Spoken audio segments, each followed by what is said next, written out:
As Trump comes away with the $600 billion investment from the Saudis, he is actually building up America. Doge is cutting. I mean, we're up to $383 billion. That's $1 trillion just in itself, not including NVIDIA, not including Nippon Steel. But these people right here, the Senate, which includes both of my senators, are not part of the ones who really want to see cuts to foreign aid through Doge. They don't want to codify. We're going to go over that list because I hope and pray that you can find a way to primary them in your states. I'm going to do all I can in mine as well. Also, we're going to talk about a storming of the Capitol. I mean, how safe is everybody when you see these kind of pictures? And guess what? That wasn't J6. That is just yesterday. It's the Democrats. Did you hear anything about it on mainstream media? Are you seeing whirlwinds of people getting arrested for 20 years, thrown in prison? Nope. We'll talk about what they were protesting and inside the Capitol now. Literally getting held out of this, breaking into the doors. We'll talk about it. We're also going to discuss BlackRock. BlackRock states that I just don't know how safe with all this computing and AI. How safe is Bitcoin? Isn't it funny how they're trying to get you all to go to this crypto system, all to go to this digital system, and all the while the biggest player is telling you, I don't know how safe it is. What did I tell you about other governments being able to seize your crypto? Please don't put your money on these exchanges and keep them there. Have some cash, have some money in the bank. And then lastly, we're going to wrap up with the Amish. What we can learn from the Amish. 7 things to learn from the Amish because, again, you don't really see overweight Amish. You really don't see depressed Amish. You really don't see a bad system. We're going to talk about their community. Let's dive into these stories and a few more. This video starts right now.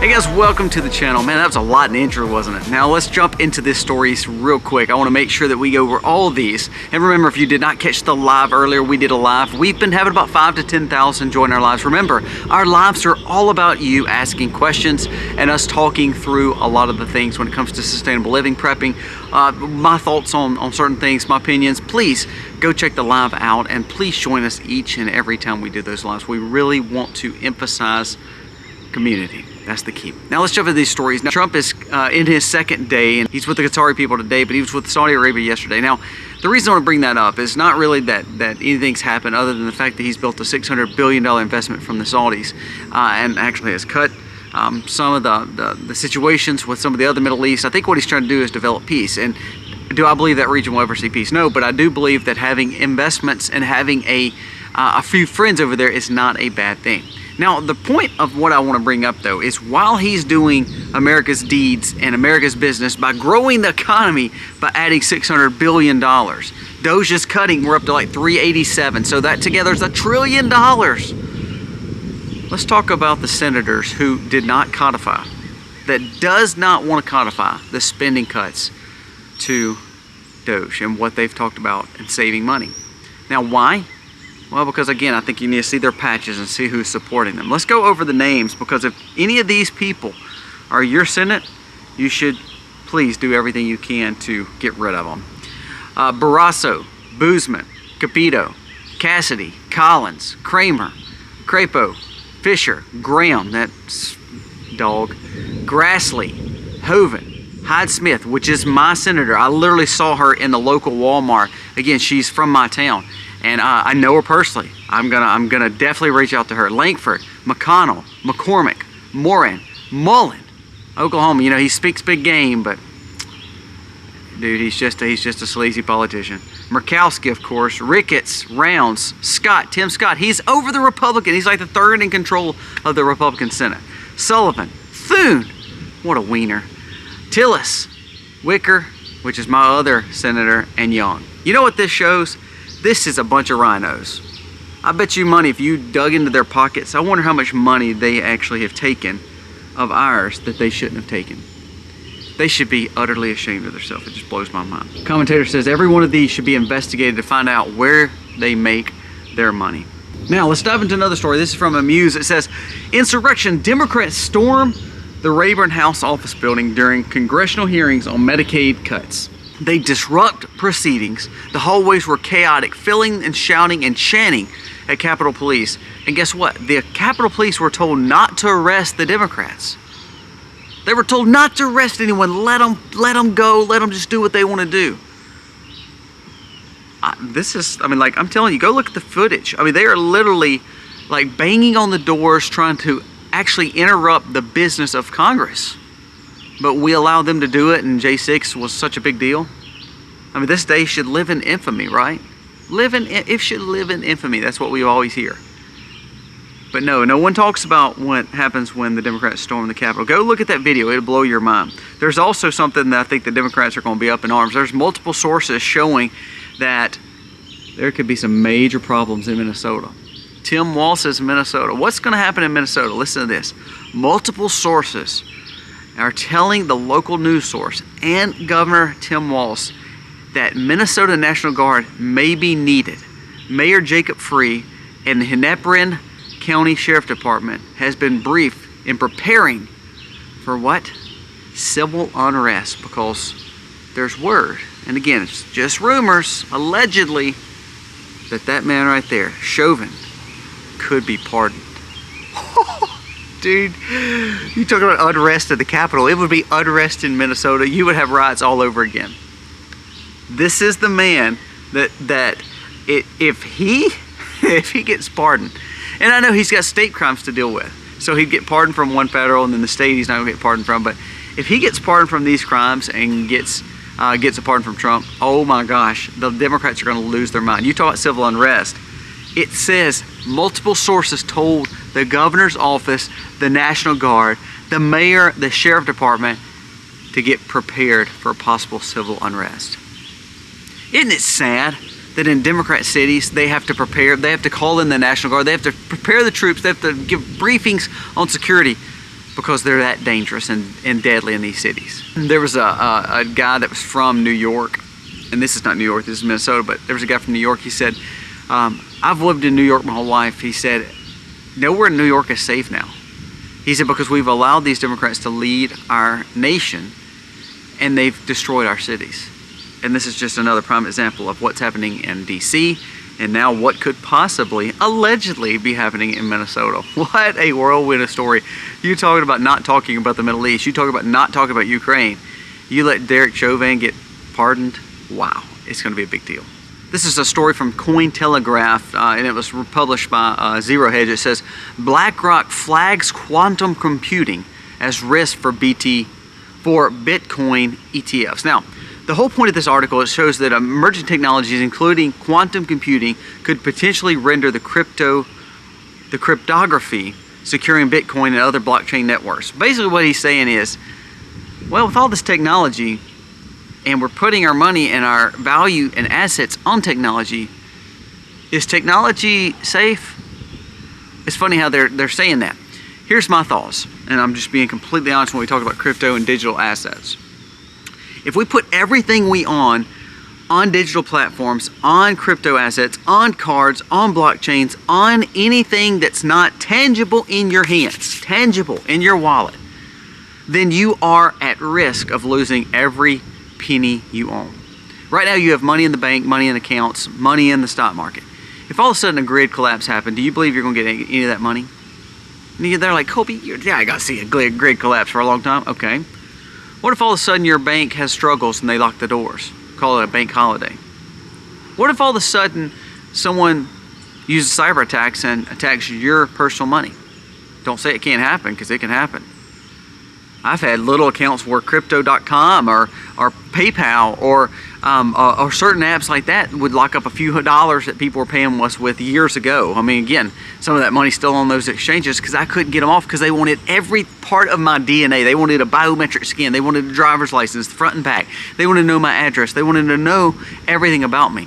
So I left those little measly cents on there. The point of what I'm saying is, if BlackRock is coming out and telling you they're buying into this huge system, they're buying it, they're buying it, they're buying it, they want you to grow it, they want it to soar, they have tons of trillions. So guess what? If they decided to tank it, or they say something could happen to it, who's the one affected? Not BlackRock. It's you.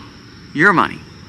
I know people that are dropping tons of money on meme coins and crypto and Bitcoins, and they're like, I'm going to put everything in there because I want to get rich quick like all these other people did. All to show that they're going to lose their tail in these things. And all of a sudden, quantum computing, along with the cyber risk, is literally showing some of the biggest asset managers like BlackRock are saying there could be some worries. There could be some safety elements to the blockchain, because if people can make something, they can steal from something. That's what I always say about AI. If people can develop AI, they can construe AI. Did you literally see the guy that was attacked, like this Terminator-esque situation over across seas? And they said it was just a malfunction. I'll be honest with you, I don't want a malfunction when it comes to all our funds and all our money, but a malfunction can happen if we put all our money into these exchanges. Even BlackRock, who I don't trust, is saying, I just don't know if we can trust all the blockchain and all the computing, because if the computers are the ones making this and then we're the ones putting our money on it, what's to say the computers can't take it right back? Remember, America and China has seized assets, such as crypto assets, to tons of bad players. Don't think they can't do you if they deem you a bad player. Now lastly, I want to mention the Amish. I love, again, I don't want to live without electricity. I can, we have an off-grid setup, but I enjoy convenience. I enjoy being able to speak to you. But there's things I think we can learn from the Amish. And let's go through a little list, because I believe what we've seen is they're less overweight, they're less depressed, they're less anxious, they work as a community, and they pretty much live better quality lives. They live longer. Let's go through the stories and let's talk about it. There's a new study that's out about the Amish, and it says the Amish don't count calories, they don't track steps, they don't hit the gym, and they certainly don't take GLP-1.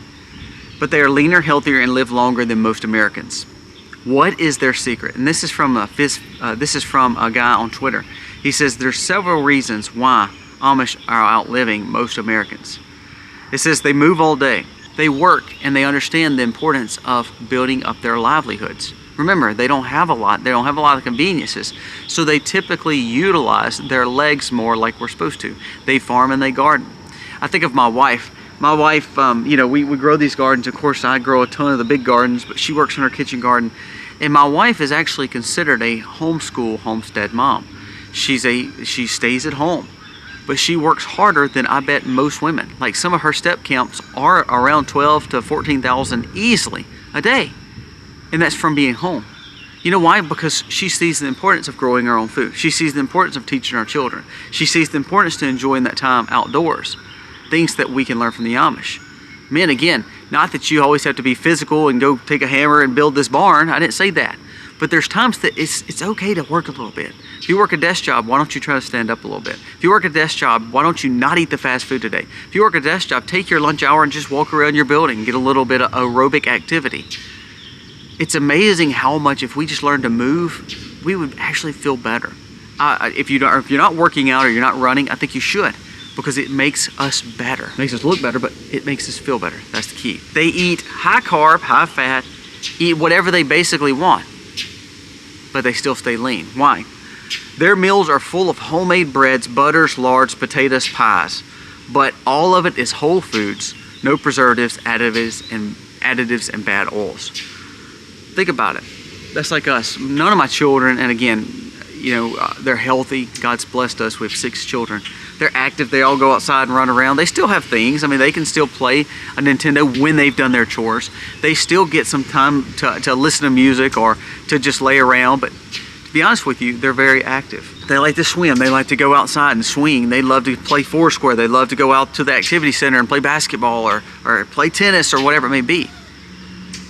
And again, we eat breads. We eat those kind of things. Now, I personally am a little bit more carnivore, but my children, like last night, we were eating bread. We were eating hamburger steaks, and we have this full course meal. My kids eat a lot of calories. They eat a lot of food, but somehow they're not just obese, or they're not set up, and their bodies are not set up to just gain, like we as kids may have, like, you know, you hear the quote, husky, you know, whatever it may be. But it's because they're eating better quality foods. Our breads, our foods, like the Amish, are made with quality. If we are eating seed oils and eating GMO crops and eating garbage food, heavy fats, heavy carbs from fast food, then you're going to see it in your body shape. You're going to see it in your health. But you can still enjoy the lard. You can enjoy the bacon. You can enjoy the butter. You can enjoy eggs. Look, I eat 10 to 12 eggs a day. I don't have a cholesterol problem whatsoever. I have not gained weight whatsoever. I literally eat that many eggs a day, but they're holistically raised. They're straight from my farm. You can go to a farmer's market and buy the same kind of eggs right now if you can't grow the chicken, which you should be growing chickens, but I digress. You need to live sustainable.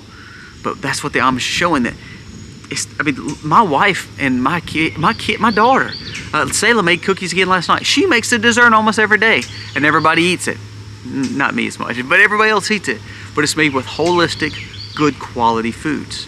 Honeys, monk fruit, cane sugars, organic flours, butters, lards, not with the junk stuff that you buy from the store. Let's keep on going. While most kids scroll phones all day, Amish kids climb trees. The average kid in America has a cell phone or digitized form of learning 4 to 8 hours a day. 4 to 8 hours a day is the average kid. They said some kids are upwards of 12 hours a day. If they have that much screen time, first of all, you're rotting their brain, they're burning their eyes out, and you're making them lethargic and lazy. Let your kids go outside and play. Last night I was finishing up on some crops, and it's on the vlog channel. If you haven't watched my vlog channel, go watch the vlog channel. But I was literally doing some work, and my littlest son and little girl both came out there. I mean, again, 6 and 4 years old, and you know, they can't really help much, but they come out there and they're out there with their shovel and they're out there with their rake trying to help me. And I'm like, hey, let me do that. And then they're out there doing this, and they're doing that activity. Not only am I spending quality time with them, they're out there enjoying. You know what time we ate supper last night? 8 to 9. You know, everybody tells you, gotta eat at 4, gotta eat at 5. Truthfully, we ate healthy, but it's because we were outside enjoying time as a family while we had daylight. Enjoying the sun, enjoying the ground. My kids run around barefooted because they're grounding, because they're getting quality of a kid's life. Again, like the Amish are doing. Nothing's wrong with technology. You're watching me on technology now, but why don't you get outside and do a little bit for yourself? And I promise you, the more you're outside, the more you're enjoying the sun, the more you're enjoying just listen to the birds. The more you enjoy that, the better and less anxious you will be. This is a big one. Get on a steady schedule. Are you waking up early? Are you getting a good night's sleep? Are you actually staying to a time frame? Do you have a set agenda? Have a set agenda. Learn to stick to that. Because when you put yourself on a good plan, you check off list, you make sure you're actually, like, you know, dotting your I's and crossing your T's, and you're doing things, it actually gives you a feeling of accomplishment. One thing I've learned about owning a farm and what the Amish were doing is they would take those tasks, do those tasks for the day, and it's done. When we do tasks, there's something about it that just gives us an endorphin push, like a dopamine hit. That we're like, hey, we conquered that. We did that today. A lot of times, if we're always in this constant grind and we're always over anxious with work, if we're always over anxious with school, if we're always over anxious with the news of the day, then we lose out on the tasks that we can accomplish. I have a list, a notepad on my phone, and I go through every little thing and I check off things I've done.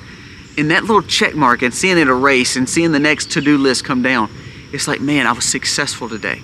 Now, it may just be mind over matter, but it's not a bad thing. If we get outdoors and we start accomplishing tasks, or we set agendas and goals, I believe they might not be barn raising like the Amish, but it may actually be something that gives us a clarity because we're seeing tasks done. Now, this is a big one for me, and I'm gonna kind of end with this one. Family is everything. My faith is everything. When I don't have time with my family or don't have time for faith, then I typically am gonna have a bad day. It's not that I don't love making money. It's not that I don't love all the beauty of having a home and all that.